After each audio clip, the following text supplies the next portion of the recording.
அதோடு மட்டும் இல்லாமல் பாக்கர் அவர்களுடைய திருமணம், அது யாரும் பேசாத தலைப்பதை நான் மட்டும்தான் பேச முடியும்.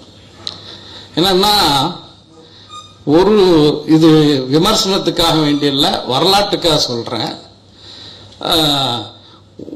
நாம் அனைவரையும் ஒரே ஒரு ஆண் ஒரே ஒரு பெண்ணிலிருந்து தான் படைத்திருக்கின்றோம். நீங்கள் பல நிறத்தினர்களாக கோத்திரத்தினர்களாக இருப்பது உங்களை ஒருவர் அடையாளம் கொள்வதற்குத்தான்.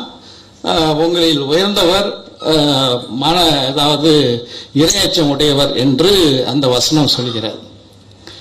ஆனால் இந்த தெருவை சேர்ந்தவங்க, இந்த ஊரை சேர்ந்த இந்த தெருவை சேர்ந்தவங்க இந்த தெருவையில் உள்ளதான் திருமணம் முடிக்கணும், அல்லது அந்த தெருவில் தான் திருமணம் முடிக்கணும். அதை தாண்டி வேற அதே ஊர்ல வேற தெருவை சேர்ந்தவங்களையும் திருமணம் முடிக்கக்கூடாது, பக்கத்து வரையும் திருமணம் முடிக்க கூடாது. கிழக்கரை மட்டும் அல்ல, அந்த மாதிரி சில ஊர்கள் இருக்கின்றது. எனவே இப்படியான ஒரு நிலையில சகோதரர் பாக்கர் திருமணம் முடிக்கணும்னு இது பண்றாரு. இந்த அவருடைய வார்த்தையில சொல்றேன், என் வார்த்தையில இல்ல. இந்த குலப்புரிமையை ஒழிக்கணும் அப்படின்பார். அதை ஒழித்து கேட்டணும். அது மிகப்பெரிய ஒரு போராட்டம்.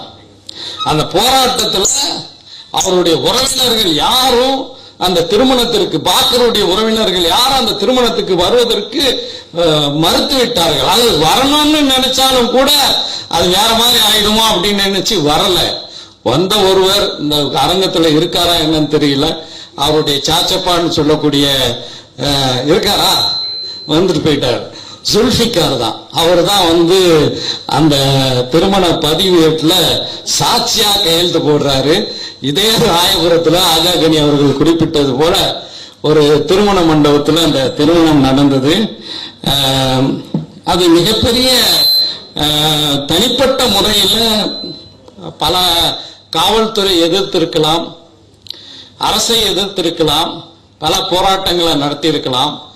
ஆனால் தன்னுடைய குடும்ப உறுப்பினர்களையும் தான் பிறந்த அந்த தெருக்காரர்களுடைய அந்த ஆதிக்கத்தையும் எதிர்த்து என் சகோதரன் தலை நிமிர்ந்து நின்றான். அது நிச்சயமாக மறக்க முடியாத ஒரு சூழல் என்பதை இந்த நேரத்தில் சொல்லிக்கொள்ள விரும்பி